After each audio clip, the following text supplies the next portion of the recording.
What China gains from a ban on rare mineral exports to the United States. On Tuesday, China's Commerce Ministry announced that it was banning the export of certain minerals and metals to the United States.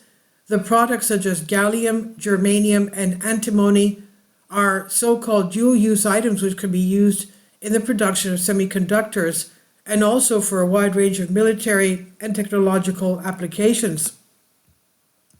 And why has China taken this step? The US and Chinese actions are the latest exchange with much of the recent focus being around the production of military technology and development of artificial intelligence, AI. It's a hardening and a defensive on both the Chinese and the United States side, and it's not a new phenomenon for either country. Claire Reed, a senior counsel with Washington, D.C. legal firm Arnold and Porter, and an expert in U.S.-China trade relations, told Deutsche Welle, DW of Germany. Reed said the perception had become widespread in the United States is trying to halt the country's legitimate development, whereas the U.S. sees it as a national security issue to prevent China from gaining supremacy in certain areas. The Commerce Ministry said its decision to strengthen export controls on dual-use items to the U.S. was to safeguard national security. By announcing its third list of restrictions in as many years, just over a month before it's set to leave office, the Biden administration launched export controls on 140 companies, including chip sector specialists such as Nora, Biotech, ACM Research, and Psi Carrier Technology. U.S. Commerce Secretary Gina Raimondo said, "They're the strongest controls ever enacted by the U.S. to degrade the People's Republic of China's ability to make the most advanced chips that they're using in their military modernization." China's response is not limited to the restriction on certain key metals and minerals. Four of the country's main industry associations, covering the semiconductor, internet, car, and communication sectors, have told their members to reduce their purchases of U.S. chips, with the country's Semiconductor Association saying U.S. chip products are no longer safe or reliable. How will the new restrictions affect the U.S.? The U.S. National Security Council says it is still assessing the latest move from China. Officials underscore the importance of strengthening our efforts with other countries to de-risk and diversify critical supply chains away from the People's Republic of China. Gallium and germanium are two of the products that China has banned from export to the U.S. They have many specialty applications, with gallium particularly needed for high-end semiconductors, as well as for solar panels and radar equipment. Germanium has several uses, including for fiber optics and satellites.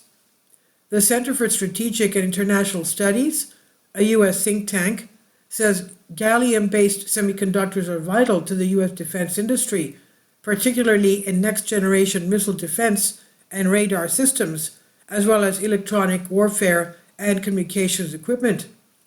According to the U.S. Geological Survey, a government agency, China produces 98% of the world's supply of raw gallium in 2023. So that's almost all of it, right? Data for germanium extraction and production is not readily available, but China also controls the majority of the global supply of germanium.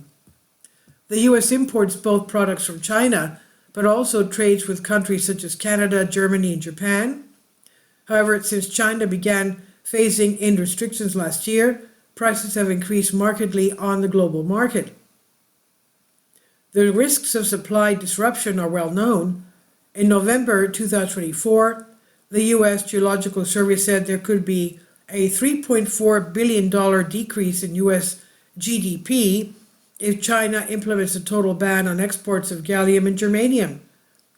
China's dominance does not mean that the U.S. does not have other options. First, there are other products, and second, it's possible to increase non-Chinese production. Gallium is largely derived as a byproduct of bauxite processing, a primary ore for aluminum. While investing in gallium extraction in the U.S. and other countries would be costly, it is possible. And what does China hope to achieve? The latest developments come just over a month before the start of second term as U.S. President-elect Trump, though the possibility of future negotiations with Trump has possibly fed into China's decision-making, Reid said. It definitely is a broader trend that goes beyond any given president. Reid said the decision suggested that China is becoming more assertive in its efforts to shake off any dependence it has on the West. This will be another step along the road where China hopes that it will not harm China, and it will send messages to the rest of the world about China's unwillingness to sit by if its economic development and its national security, which is very broad terms in China, is somehow being compromised or threatened, she said. And this is from Deutsche Welle by Ashutosh Pandey on DNYUZ. Please leave your comments and thank you for your support. Please support my Patreon account. The daily posts are 5 videos daily, and they are totally different from what I have on my YouTube channel.